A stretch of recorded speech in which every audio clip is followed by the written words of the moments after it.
Welcome to Harry Potter and the Queer Reread, Book 1, Chapter 3. Special guest vocals by my annoying cat who has been fed fresh food and is still being bitchy about it. So if you hear the vocals of La Chatte, it is his bratty ass, so just ignore him. So we're on Chapter 3. I'm already having migraines. And that's actually legit. I have migraines. So let's just get right into my notes because there's a lot. There's more coming, but there's a lot so far.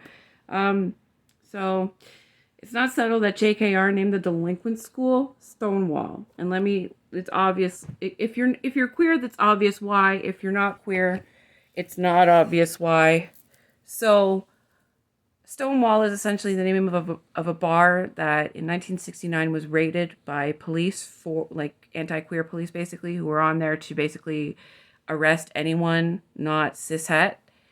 And it was an uprising. Basically, the queer people, we fought back and we won. And it's therefore not surprising that a TERF like JKR would name the school for delinquents Stonewall. Goes to show, maybe her theory is not that far off after all, maybe, well, no, Stonewall isn't a school for Death Eaters, so, anyway, sorry, the delinquent secondary school, Stonewall, because there's no question that this was intentional, especially now that JKR has come out and said that their series was inherently transphobic, which I still don't believe. It. I'm sorry. To the point of calling trans people Death Eaters. Knowing this has definitely colored my adult perception of these books, and now that I know for sure, I will be certain to point out any and all transmisia for what it is and was as written by a TERF. So there are moments where she's completely transmissic and transphobic in this series, and it's even before she came out and went absolutely hungry for our blood, for lack of better phrasing. And it's just depressing, to see that she's just so obsessed with hurting trans people that she would pepper an entire child book, like a book child series for children, with that kind of rhetoric. But sure, it's trans people who are grooming children, not the cishet people with rubbish like this, right? So on page 30, Rude notes asking for books back. Oh, yeah. Okay. I took a pause to read this for a second because I didn't quite understand my notes until I really... So on page 30, JKR goes on some kind of anti-library rant about how I'm gonna read it specifically because it's just so silly. Oh yeah, Harry had no friends, no other relatives. He didn't belong to the library, so he never even got rude notes asking for books back. This series was hailed as a series for bringing kids back to the library, and it's peppered with shit like that. How Tory is this woman? How did we not see it for years and years? She's so Tory that she is anti-library. You have to be a special kind of Tory to be against books, especially when you're writing a series of books. Every kid, especially queer, lonely kids, remember this specific chapter. It's true.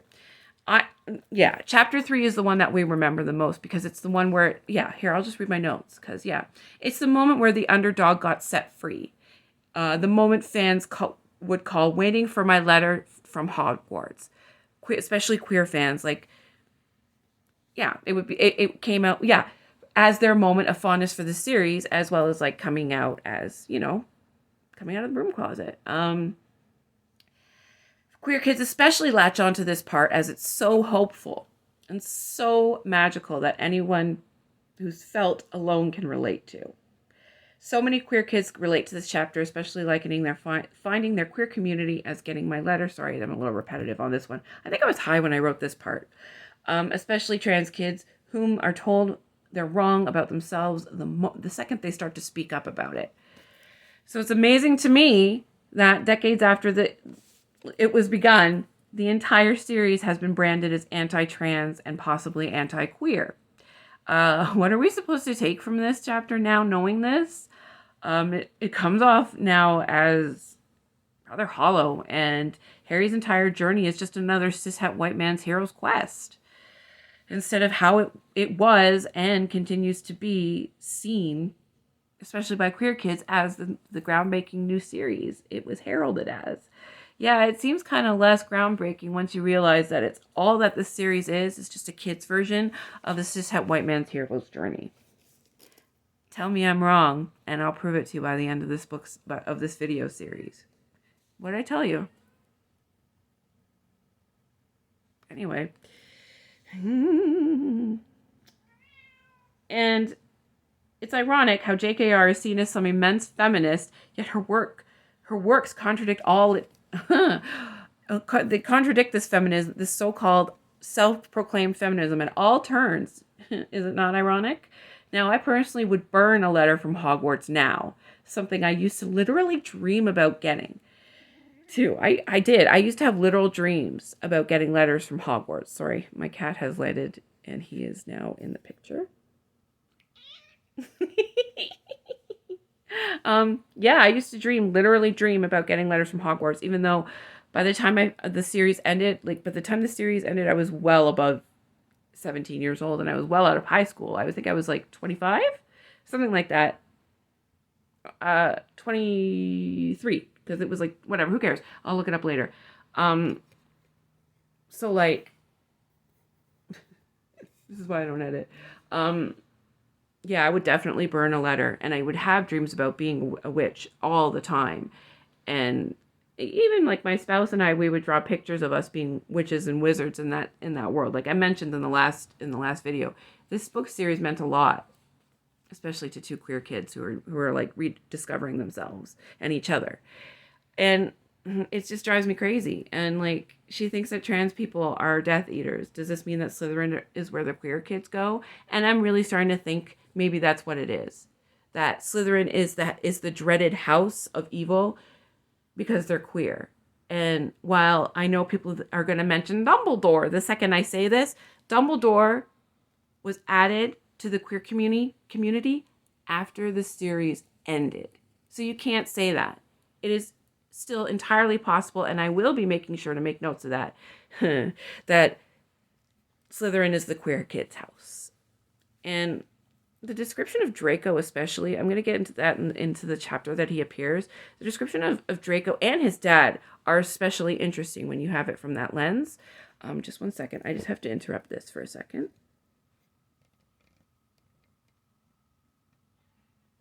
Okay, as you were. Now, page 31, quote, "I'm not having one in the house, Petunia. Didn't we swear when we took him in that we would stamp out this dangerous nonsense?" End quote. That sounds oddly like JKR, huh? Nowadays, about trans kids, about how a queer kid from perhaps a queer or ally family. How can anyone not see queer parallel here? And how can an author so desperate to divorce herself from the queer people that she inspired, how can she say it's anti-queer? Especially since we're supposed to hate the Dursleys. Now, like JKR sounds more like Petunia and I forget the dad's damn name. But yeah, the Dursleys more than she would ever sound like any Potter. And yet the more we learn, the more they sound like JKR. I truly do think that she had no intentions of adding like any queer undertones into this, regardless of how queer people would like. As much as we would love to see ourselves in this series, I honestly think, rereading this now, especially as jaded as I am, she had zero intentions of making this a queer-friendly or queer-promoted towards series. No, I'm not wearing a bra. Why should I have to wear a bra in my own home? Anyway, I really hate this. I truly I truly do think she had no intentions of queer undertones in any of this, least of all to anyone outside of cisgender and or heterosexual status quo. I really hate this. Also, it's kind of creepy that the owls are spying on the inside of Harry's house. How are they knowing all of this stuff? How are they finding out all this information about where Harry is living and specifically in the house if they didn't have someone planted inside?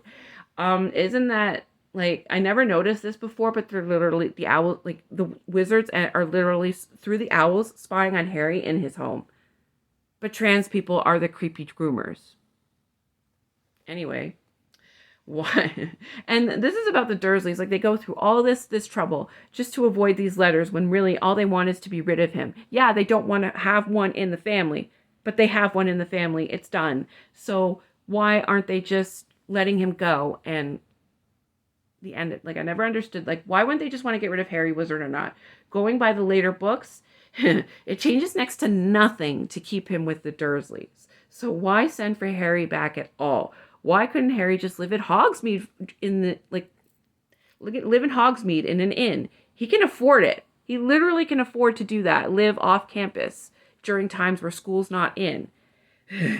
And during Hogwarts closed days. And it's just, honestly, she only does it because it's an excuse to just add more suffering, add more pain to the white man's hero quest. I'm not wrong on this.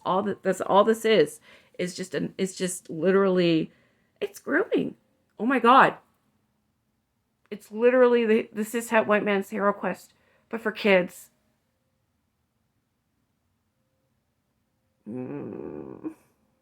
I really don't like this. I don't want to read anymore, and I'm only on chapter 4. I haven't even started chapter 4 yet, because I was so disheartened by chapter 3 ends on a literal cliffhanger, and I don't even want to go and read it.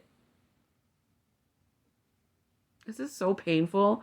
I hope you all appreciate the sacrifices that I make for these videos, for this perspectives, and for the fact that I'm making myself read these books for a final time. You know, the only catharsis I get is from this. Having a cat in my lap the entire time while I'm describing this horrible nightmare. Like, honestly, I can't fathom how, I can't even begin to describe how heartbreaking it is as a queer adult who used to look up to these books and see them as inspirations, not only for living, but for writing. And then, I know you all are going to be looking at the cat anyway, so I'm just going to focus on the cat. And then to later grow up and finally be within your queer identity and comfortable in your own skin, only to find out that those amazing books that inspired you to be brave and strong and comfortable hated you and were actually against you and were actually for the people who hate you and want you to die. That's me right now. Appreciate it.